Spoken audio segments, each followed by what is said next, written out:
Betsy and Thomas here for the American Intelligence Media. Today on Truth News Headlines, Thomas, I posted an article where Nunes and Gowdy went over to the DOJ to look at this FISA document in full with no redactions, because apparently there was a name there that had to be redacted for national security and to protect the individual. When we posted Truth News Headlines this morning, we indicated that it was Sergei Millian Poroshenko. Did I say that right? Mm-hmm. Poroshenko.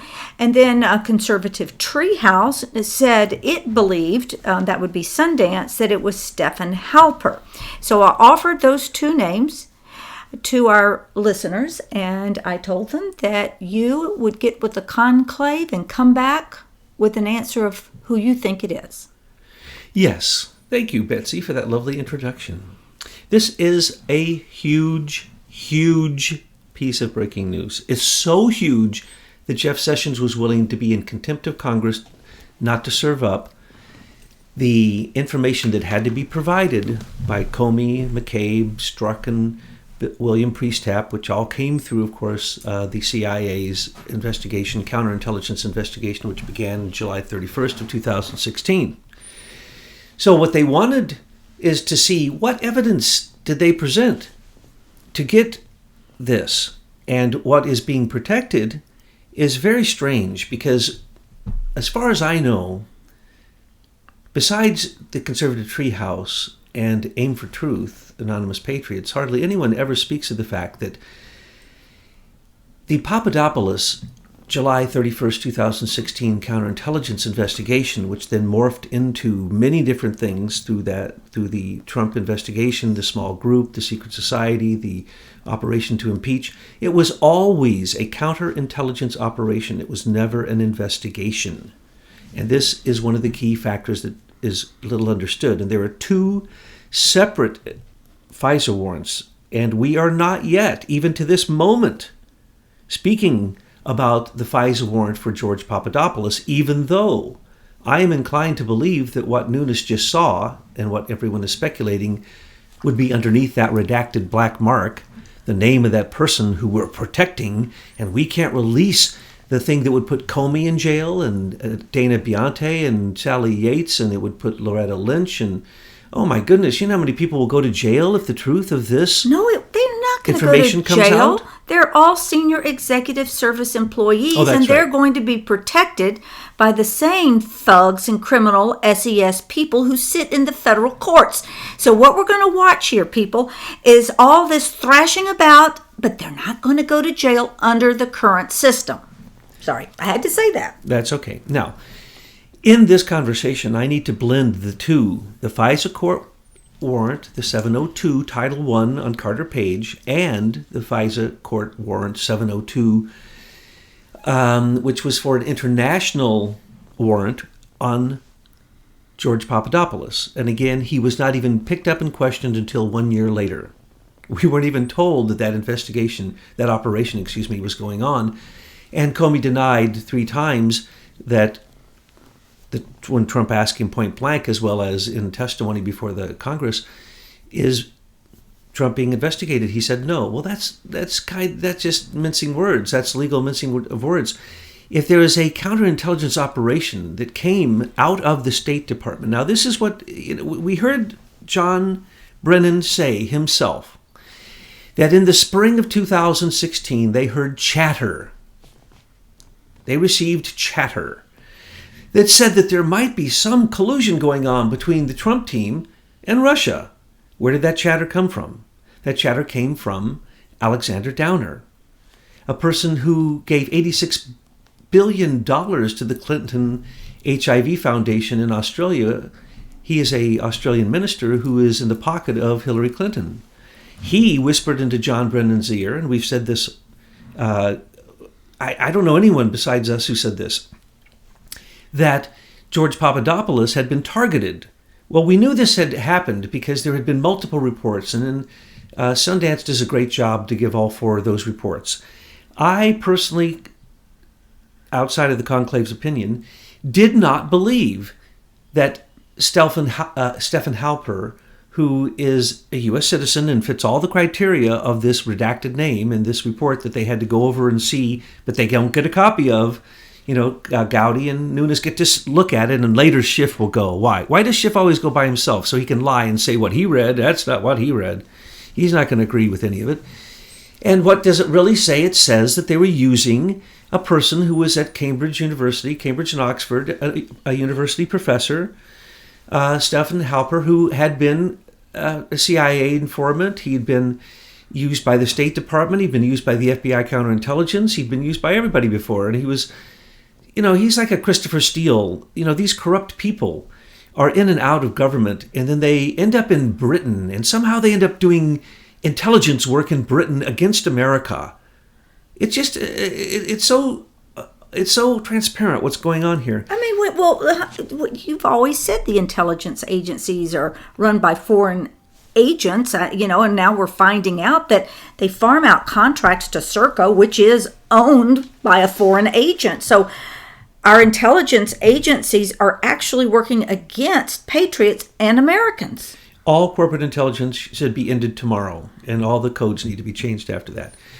And it's always the Brits who are actually working against us because they're in the Five Eyes, so they have all access that we do. And when they want to work against us so they can make some money to put in their pocket when they're working for corporate intelligence, this is what they do.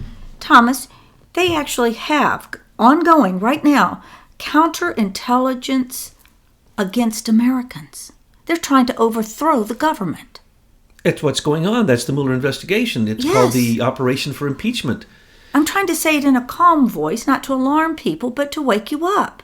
They're trying to overthrow the United States government and impeach the president. That's right. We're going to tell you this story again. All right? Now, we're going to add the piece that I didn't add before, and I must admit that some conclave members had shown this to me and said, what do you think about this? And I said, well, sure, he's in on it, but I didn't know how much he was in on it, and now it's come out. And it's come out because of a leak from someone in the intelligence community, and I usually do not speculate, but in this case we cannot help but go ahead and speculate. Now, we're going to also explain why we say Sergei Millian Poroshenko and Carter Page fit the exact bill of Stefan Halper, as well as in all descriptions, as well as the other people that were involved in it. We knew about them. Joseph Mifsud, the Maltese professor in Britain that, well, let's go back to the beginning.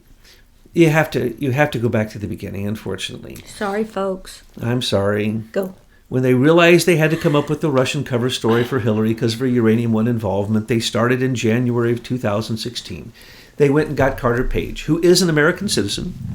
He fits the bill to all the descriptions of the redacted name. And he was working with the FBI. I understand that someone on the radio the other day said we were ridiculous for saying that Carter Page had been an FBI asset. Well, that person doesn't read the news then. I'm sorry. Because he was used as an asset repeatedly, and one of them came out in a court case, and he then brought that to the attention of the news over and over and over again. Because why? He's suing also. Okay, so Carter Page could be the very name that would fit the bill. But that's not whose name was redacted. We already know he's been exposed and compromised. So he was an asset whose life was compromised by this dossier. But who wrote the dossier? James Comey. It is a joke that John McCain gave James Comey a copy. What happened is McCain came in late to the story. He had his institute buy a copy, and he publicly gave it to Comey, and then went out the next day and said he gave it to them. That was just cover for Comey saying that he got a copy so that he could then tell the president. So then the intelligence community could then spread it through their entire IC community, which was done by who? John Brennan. John Brennan took the information of the salacious dossier and spread it abroad to the IC community after President Obama allowed all intelligence collected by NSA to be accessible by single sign-on code, which that means anyone who had access could access any information they want. There was no necessity for any unmasking. And that's all upstream and downstream communications on anyone who'd been targeted. So what we have was John Brennan actually set up his own attempt to create a October surprise, to unseat Trump's attempt at becoming the president. James Comey had already done it. He'd already done it with Carter Page in the attempt to get the dossier, but they couldn't get the dossier information together, so he worked with Franklin Furor. And they came up with the fake 3 oligarchs from Alpha Bank and that they were giving money through Trump Tower server. All a lie. Those oligarchs are now suing. They came up with the idea that the Democratic National Committee server was hacked by Russians that were connected to Trump. That's a lie. That's been shown over and over again. So now they try to attribute it to Guccifer 2.0 and everybody else, Kim.com, anyone they can possibly attribute it to, Seth Rich, on and on and on.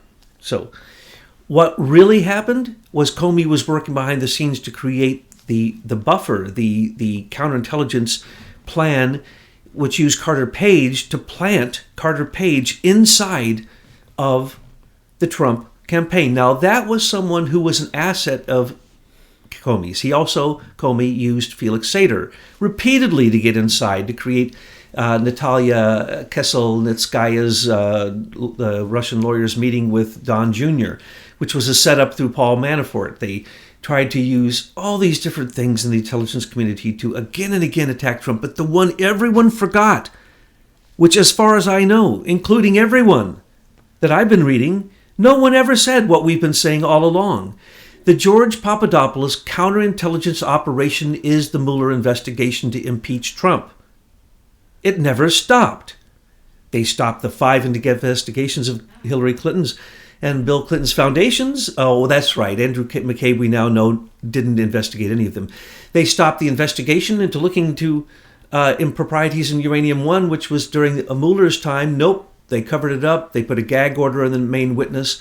And to this date, Jeff Sessions and his involvement, Hillary Clinton's involvement, all the involvement of Mueller, of Comey, of McCabe, it's all covered up now. Uranium One's perfectly covered up by the Mueller investigation and later by Michael Horowitz. Before you get too far, so let me understand this, and I've seen this before, is that basically Mueller, as a special counsel, is just working on an old Department of Justice file, this file that they opened with George Papadopoulos, because George Papadopoulos and the FISA warrant to spy on him came long before Mueller ever came on the scene.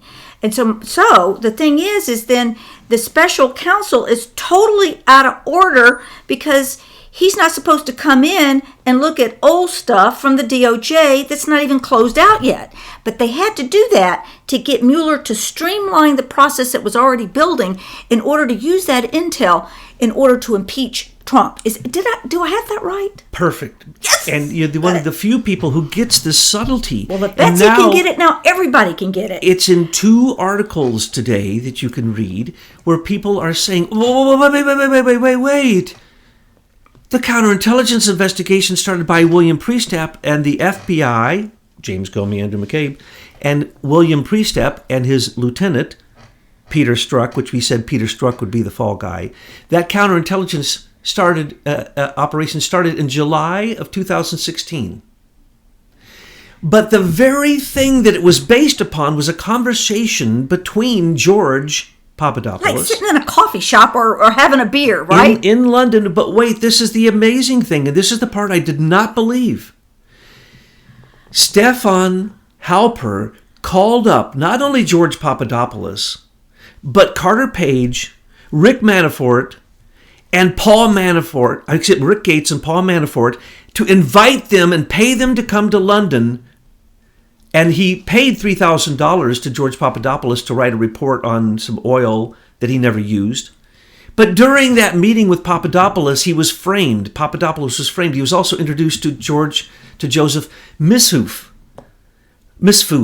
who's another Cambridge professor who has a group that has the inside ear of Vladimir Putin. They meet with him personally once a year. So Joseph Mifsud, Mifsud, Mifsud, who's a Maltese, as I mentioned, professor at Cambridge, then baited George Papadopoulos, as well as Stefan Halper baited him. And it was those conversations that George wasn't willing to talk about, which they used against him for Mueller in the investigation which is very interesting because when they brought George Papadopoulos into the Mueller investigation, it was under the auspices of the special counsel, but they actually questioned him about the July 31st, 2016 FBI counterintelligence investigation that was actually began by John Brennan, who got it from the State Department, who got it from Alexander Downer, who got it from Stefan Halper, because Stefan Halper, a very dear friend of the Clintons and a longtime Department of State associate, insider, bigger than you can imagine, is the one who started all this. He tried to frame all four of those people. Two of them took the bait. George Papadopoulos, Carter Page, both went to London. They tried to tell George and Carter that they had the 33,000 Hillary emails, as well as that they had the inside track. As a matter of fact, then the man that I say could be the redacted name. And in fact, this would be a valid redaction. And in fact, Stefan Halper would be possibly, I don't know that he is still in the services of the United States government, but Sergei Millian Poroshenko is, because it was a Cambridge professor who came out and tried to say that he died in a plane crash in Russia to try to cover up the fact that he's disappeared. That's right. It was a different one. But basically, they're both busted. I don't care if Nunes ever finds out the name or not. Everybody out here now knows these names. Sergei Millian is a well-known FBI and CIA asset. He was used by John Brennan, this is well known, because he was such a fool and he's such a jerk. And listen to him on the beautiful video you posted on Truth News Headlines. You'll see that he lied. Every single thing he said in that conversation was a lie, and you could see he was lying. You just look at the way he was. It was an ABC piece. It was it was a piece of propaganda, yellow journalism. And then he disappears. Now no one knows where he is. But we all know that he was bragging because why? He says in the dossier he is the witness. And it's one of two witnesses that they don't give a name for. But then it came out because he said that he was. He said he was early on. That he was not only a friend of Trump's, but that he was Trump's agent. And that he was Trump's agent for Hollywood Trump. And that he made hundreds of $millions for Trump. All lies. And that he was Trump's agent to Russia. They came out and they put this on the news. He was all over the place saying this, and no one seems to notice this. He's disappeared now. His name could be redacted because he is an agent who we still use. Now, he needs to be taken out because he lied and said that he was in a hotel Trump never went to, and he was there when the prostitutes were peeing on the bed that Obama and his wife had slept in before. These are all. This is how disgusting this man is. He was paid by John Brennan. And this is well known because it was in European news because he made such a fool of himself chasing after a supposed video of Trump being peed on by prostitutes. Okay, hold it right here.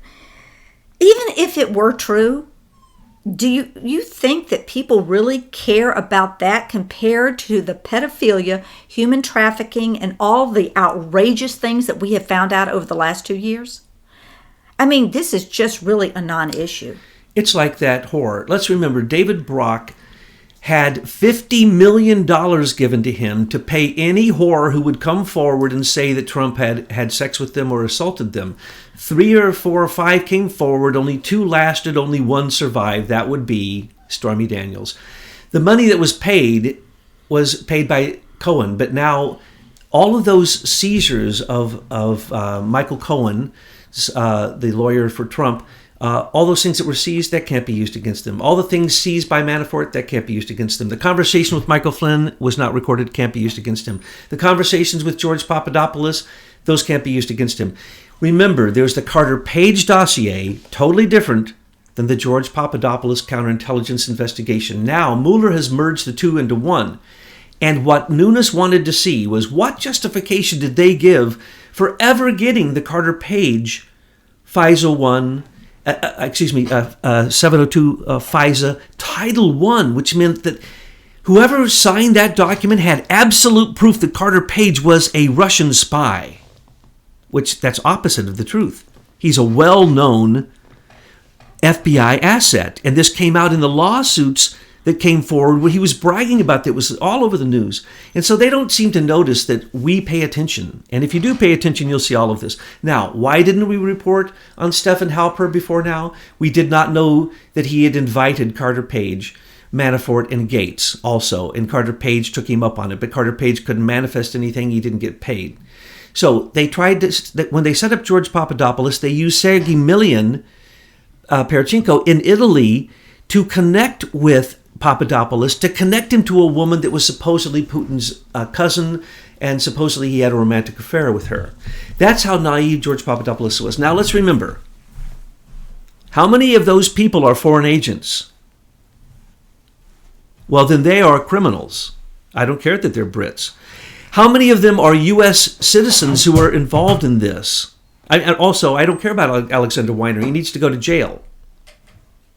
I don't care about Christopher Steele. He needs to go to jail.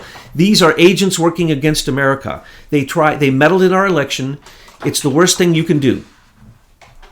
So, Stefan Halper, why are we protecting the criminal who framed George Papadopoulos? Because John Brennan would go down, Bill Priestap would go down, Strzok would go down, the whole group would all go down. Hon, because I keep telling you, they run the federal court system. So they'll use all their fancy legal language and everything to keep these people from going to jail. So once all of their crimes have been outed, the next thing we're going to see in this theater is we're going to watch all these federal judges running around with their briefcases trying to figure out how to keep us from figuring it out. And it's beautiful that Dan Jones, through his company, what's it called, Penn Quarter Group, paid $50 million from Soros and from Russian oligarchs like Oleg Deripaska, the aluminum giant who has been involved in messing with our elections for a long time. This has come out. The smoking gun is found. 12 million to Fusion GPS, 50 million to Penn Quarter Group. This is interference in not only the election, but attempting to impeach our own president using the Mueller investigation. That means sorry for those of you who believe that, Jeff Sessions is good. He's not. He's part of this now. Him refusing to let that information come out, that means this is what would happen. If he let it come out, then Stefan Halper would be sued. And when they did discovery in those lawsuits, just like they're doing with Christopher Steele and his cases, Alexei Gubarev and the 3 Russian oligarchs from Alpha Bank, in both the 2 cases here in America and the 2 in London, as the discovery comes out, the corruption comes out.